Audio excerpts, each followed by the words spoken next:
Hello, everybody, and welcome to Startup Storytime episode number 2. And today I am joined here with Mike Rosam, who is the CEO of Quix. Say hello, Mike. Hey, Liam, how are you doing? All good, thank you. It is great to have you joining us here today. Now, like always, we have got a code of conduct, which I would like to quickly run through. So please take a moment just to quickly read this and understand that the general gist of it is to be kind, be aware of others. This is a learning environment, and we hope to inspire you with this. Please just be kind and pop any of your good questions into the chat, and we will get to it as soon as we can. Now, without wasting too much time, I want to jump straight into this, and I'm going to pull down my screen, and we're going to have a good conversation. So, welcome, Mike. It is great to have you on here. Can you just do a little introduction for everybody that is watching? Yeah, thanks, Liam. Super great to be here. I'm the co-founder and CEO of Quix. We are a cloud-native stream processing platform that's designed for data teams to enable them to quickly and easily ingest, transform, and serve data to production, without spending months and months gluing together complex technologies and without having lots of developer pain in connecting your code to streaming brokers. Amazing. So tell us a little bit about where this came from and your journey up to this point. Yes, we founded Quix on the 2nd of March 2020, which is a bit of a crazy time, if you'll remember. I left a job on the 28th of February, and that was at McLaren Applied Technologies. So it's part of the McLaren Racing Group, where also there's McLaren Automotive.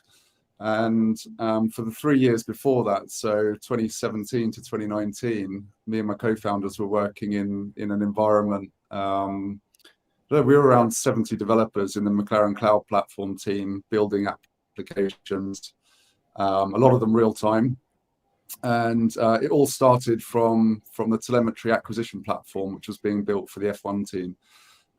This was largely a Kafka based platform for data ingestion, so trying to get low latency data from the track back to the factory so we could enable remote operations and do more real-time data processing. And the TAP platform was evolving into what we called MCP, McLaren Cloud Platform, and the team there of DevOps and software engineers and data scientists. I think we were 70 plus people working in a London office over a 3-year period to build these types of real-time capabilities. So there was a huge investment going in, and towards the end of 2019, there was an opportunity for a few of us to take a leap and do something else with our lives. So we decided to found Quix in order to solve really all of the problems that we faced when operationalizing these type of real-time data systems. And and then the story starts there on the 2nd of March 2020 with COVID and ups and downs and roller coasters, and we just built a platform through that period, raised seed funding in December 20, carried on building and Series A in the summer of 2022. So here we are in 23, onwards and upwards. Wow, so you have really been sort of growing over the past couple of years. It's brilliant to see, and two, that's a really interesting backstory. I'm a huge Formula One fan, and it's one of those things that when you work in technology and you watch a sport like that, and you always wonder and think, how is it really happening? How do they get that telemetry straight away? How do you understand it? Because that must have been a huge investment, not just like cost-wise, but personal time as well. So that must have been like quite a big. How did you manage that at McLaren? How did you get on with it?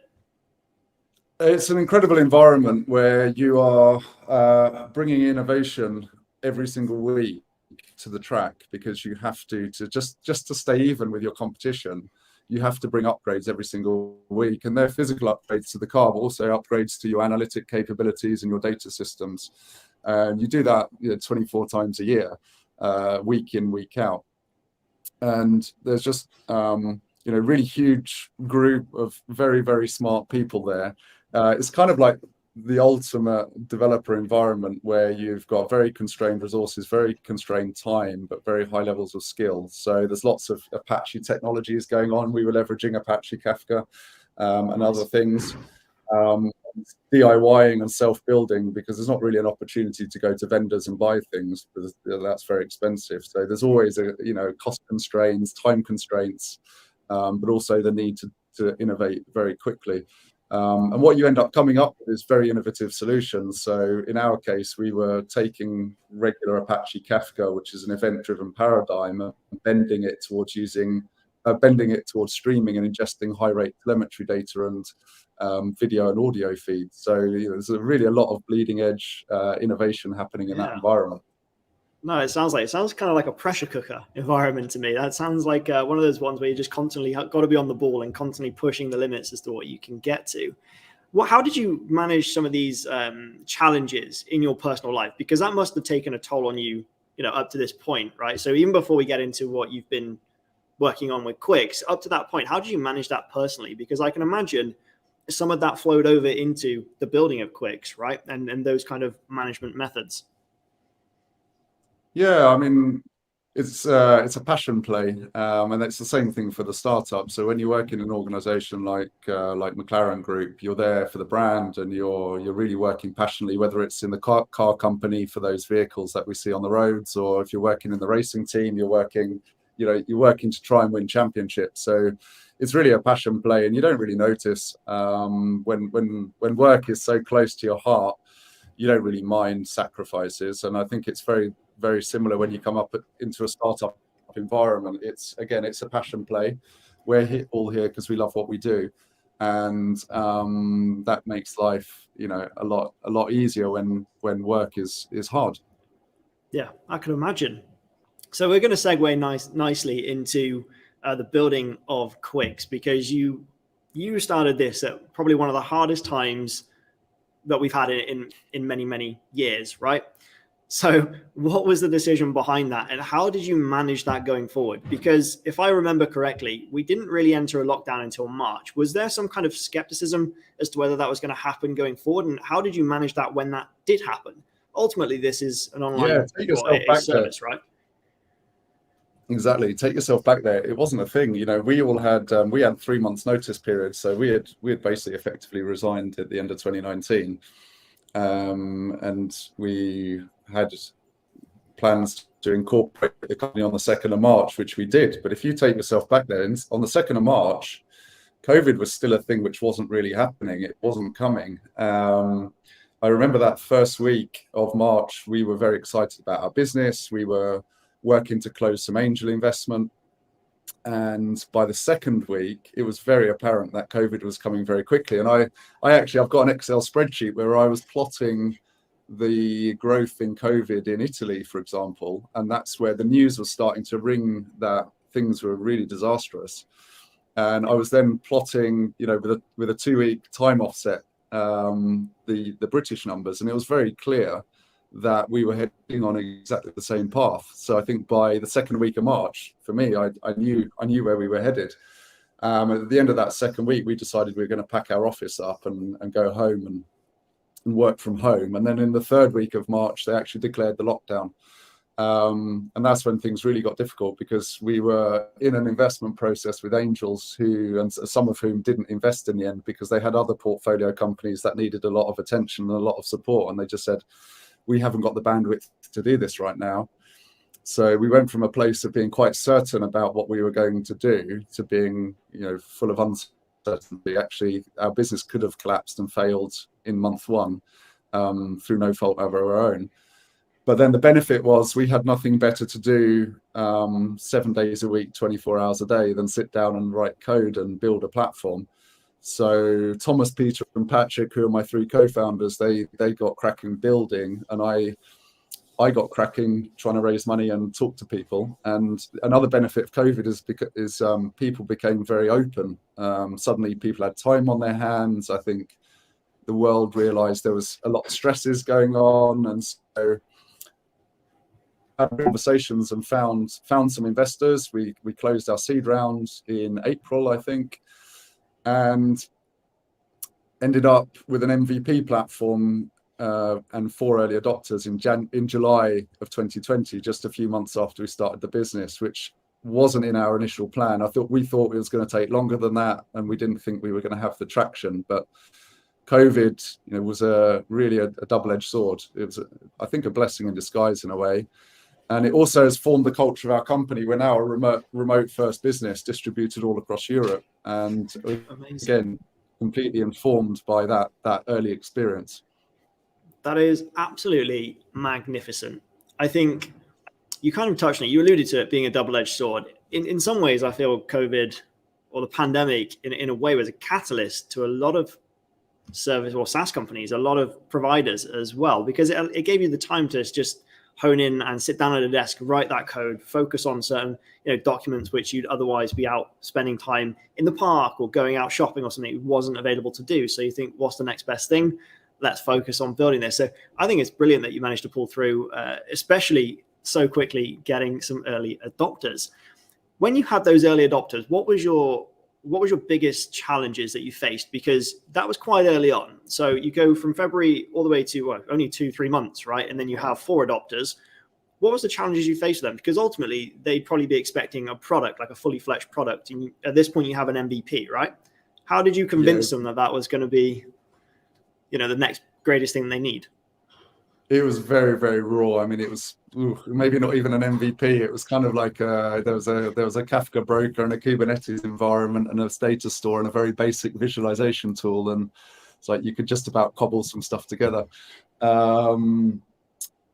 But they were good contacts, so I think they were network connections, people that I knew from my past life, and they were just willing to support us on a journey, I think, and that was basically what it came down to. They could see the vision, they understood where we came from, the credibility of building these types of applications for an organization like McLaren, and just saying, yeah, we're going to back these guys. They understand what they're doing. They've got a good vision, a big vision, and that's the kind of capability we need in our business. So that's kind of where it came from.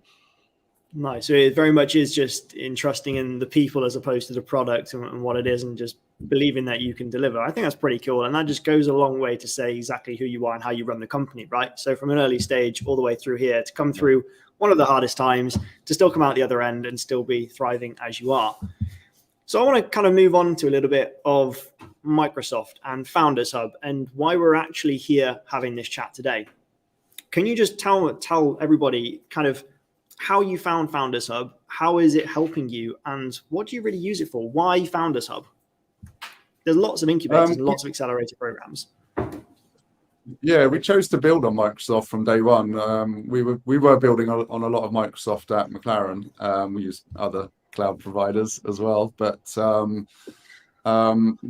Microsoft was pretty easy to build on, actually. There's lots of good services under the hood that we can reuse, and the user interface is very good. So it's pretty easy and fast to build on as an MVP.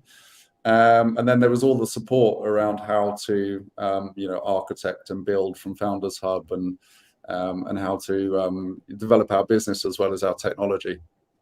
Nice. So you get that like initial bump up of, hey, come and sort of join our cloud and come and develop on us. And then it kind of, the tables flip, right? Because then you're in this position where you're able to use that and accelerate. It's essentially free money, right? Especially when it comes to cloud credits. What kind of services are you using under the hood? Because you've mentioned a lot of Kafka and it's serverless, and I think Python at certain stages you're using that. Can you just sort of hone in on some of the services on Azure that you're using and potentially why?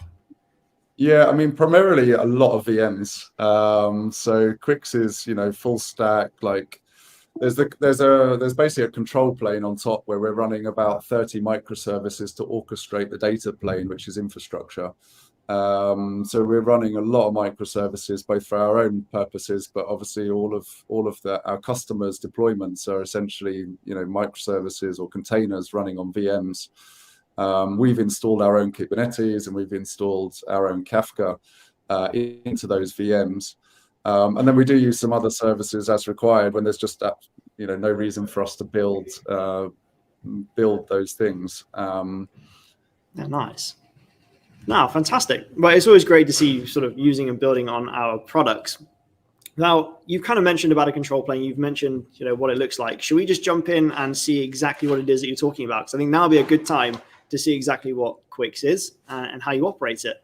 So I'm going to flip over and share your screen. and you take it away for a moment. Yeah, okay. So we're looking at here our SaaS, our control plane. So this is a single page web application.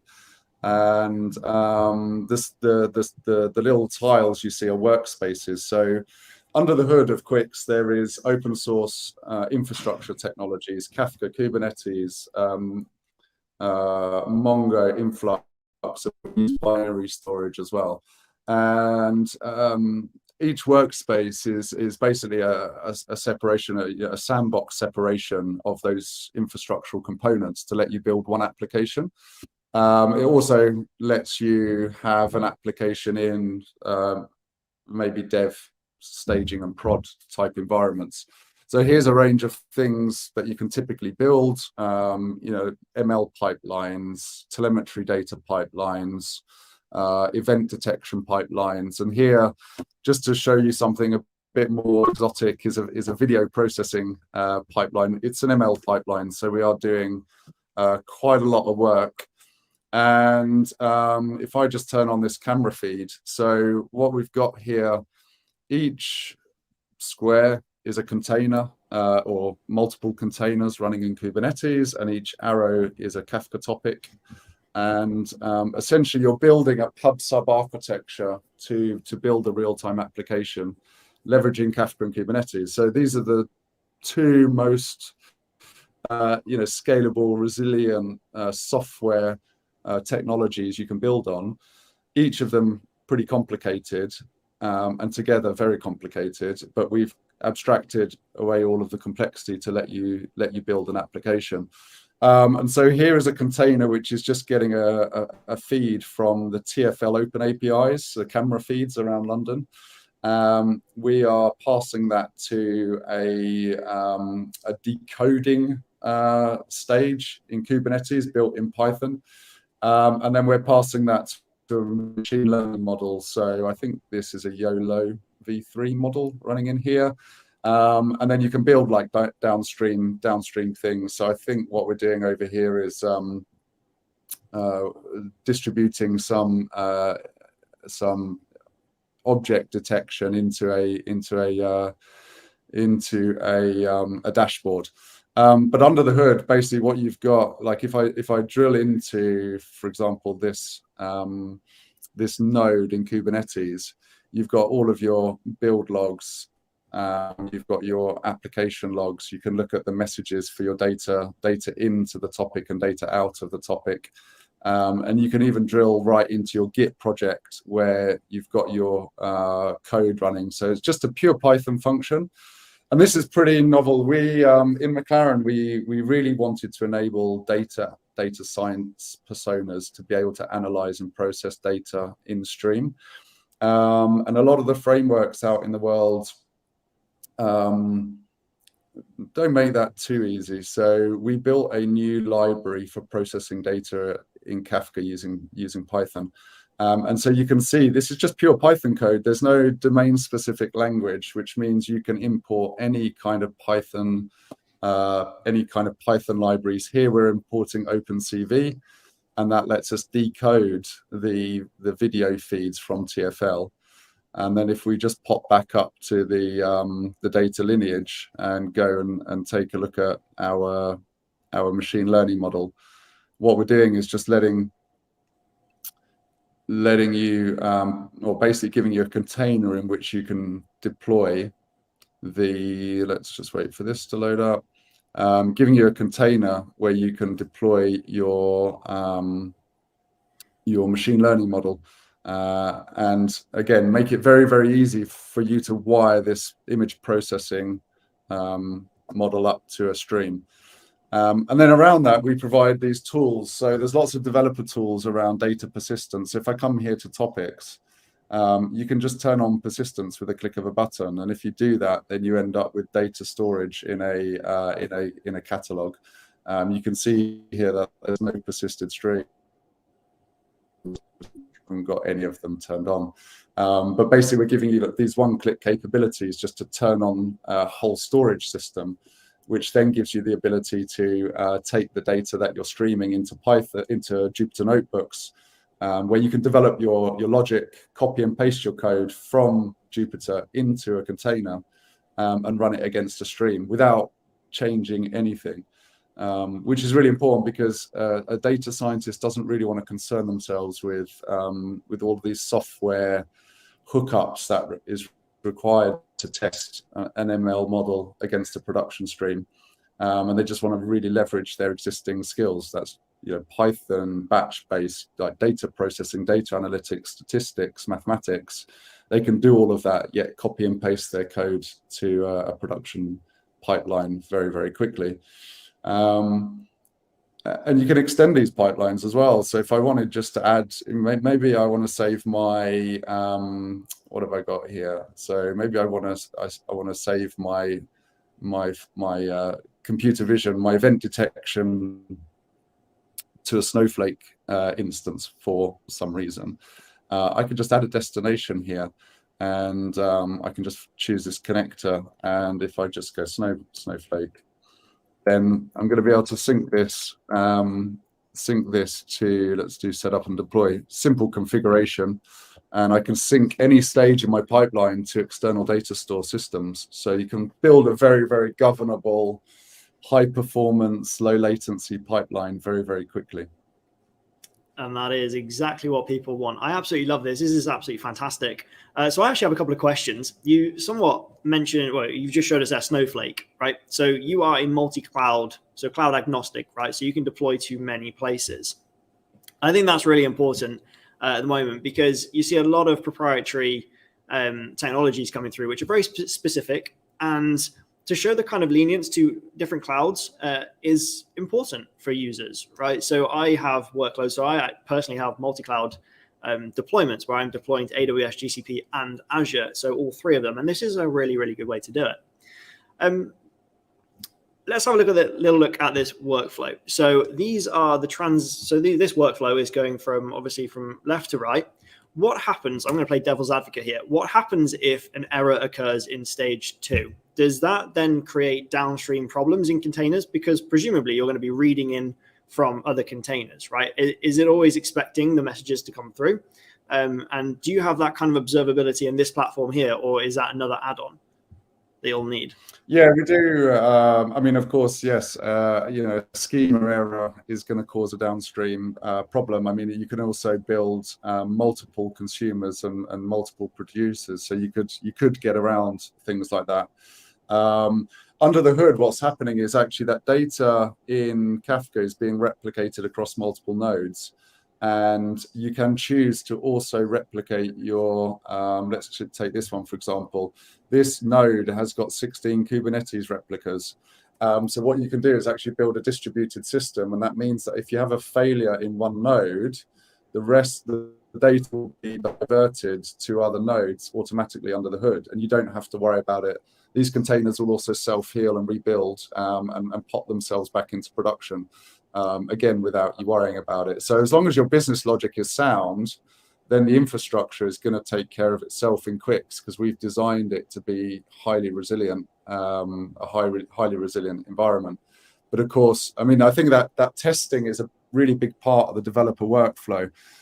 When you are building a real-time or streaming application, quite often the data doesn't arrive as you'd expect. So when you're building batch-based applications, the data arrives in a table, and it tends to be a very static, nicely formatted environment. So you can maybe run a logic against that, and you're kind of going to get what you expect to get again and again. In the streaming world, the data can come in with different gaps, different timestamps. It can come out of order, and what you really need is the ability to test and develop your code, your logic against streams, as the streams are when they are created live, or indeed actually against live streams. And that's really what Quix gives you the ability to do. So you can see here a few undeployed nodes. You see here the show undeployed projects. So you can click into here and actually develop a node in your pipeline against real live streaming data. That means, testing it, iterate your code, test it again, iterate your code, test it again to make sure your code functions properly.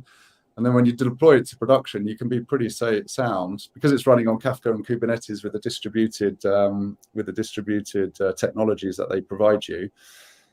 It's going to be working in production. It's very, very resilient architecture. Brilliant.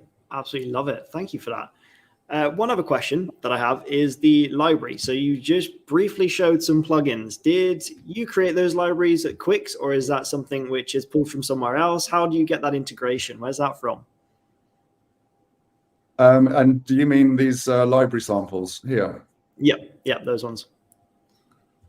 Yeah, so we built it's an open source, there's an open source client library. It's a library for doing stream processing on Kafka. If you know the world, it sits somewhere in between Kafka streams and Flink. So it's a lightweight library, but it's got powerful data engineering features like Flink has. It's actually written from the ground up by us over the last 3 years on top of Kafka libRD. So it's basically producing and consuming data to Kafka binary. And yet serving a very easy to use Python interface. And so everything in the library here that you see, this is what we call the Quix library. Everything here is actually in our GitHub repo. It's all publicly available. It's all open source. And it's all built on top of the open source client library as well. So actually you can take this code and reuse it in your own implementation somewhere else. And then something like a Kinesis connector is just written. This is a Python Kinesis connector, and again, it's just pure Python. So you can quite easily fork this to consume data from Azure Event Hub, for example. And we've got connectors like Azure IoT Hub in our library. So we have quite a lot of connectors. Building a connector is probably a small amount of work for a capable developer. And we provide all of the sort of framework so you can get started. The other cool thing is here, when you do edit code or set up and deploy, we pre-configure this code for your workspace now. So I can kind of like fork this code if you like, and it becomes pre-configured with encryption, authentication, the input and output topics. It's kind of ready to run. You just have to make a few tweaks and then you can get it into production. Amazing. That's really cool. And you've kind of taken the words out of my mouth. I was about to ask you how you can get started with this. And for viewers watching on demand, I have just popped up onto the screen the GitHub link for Quix that you can go to go and see all of these wonderful repositories, which I think is brilliant by any means. Now, I think we're actually at 28 minutes, so we're coming up to our half-an-hour mark. And I would just like to say a couple more things. So I'm going to bring off your screen, Mike, and I'm going to pop my one up. Because if you want to get started with Quix, then you can scan this QR code or go to quix.io and go check out their website, see what they've been up to, see what they're building, and for any upcoming releases and updates that you may want to hear about. Secondly, if you want to get started with Microsoft Founders Hub and you are keen to start your own journey, if this has inspired you to do something for yourself, then go to aka.ms/MSFT startups, or you can scan this QR code on the screen. And of course, if you want to keep up to date with all of the startup storytime streams that we are running here at Microsoft Reactor, then you can either scan the QR code on the screen or go to aka.ms/startup storytime series. Of course, I will pop all of these in the chat in just a moment.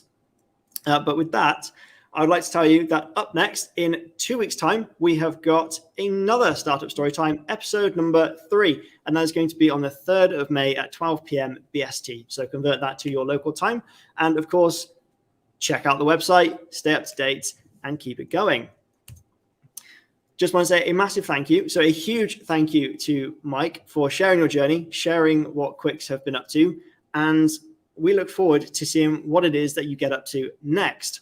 So with that one, we can end the stream and say a massive thank you to the audience. And enjoy yourselves, everybody. Goodbye. Thanks, Liam. You're most welcome.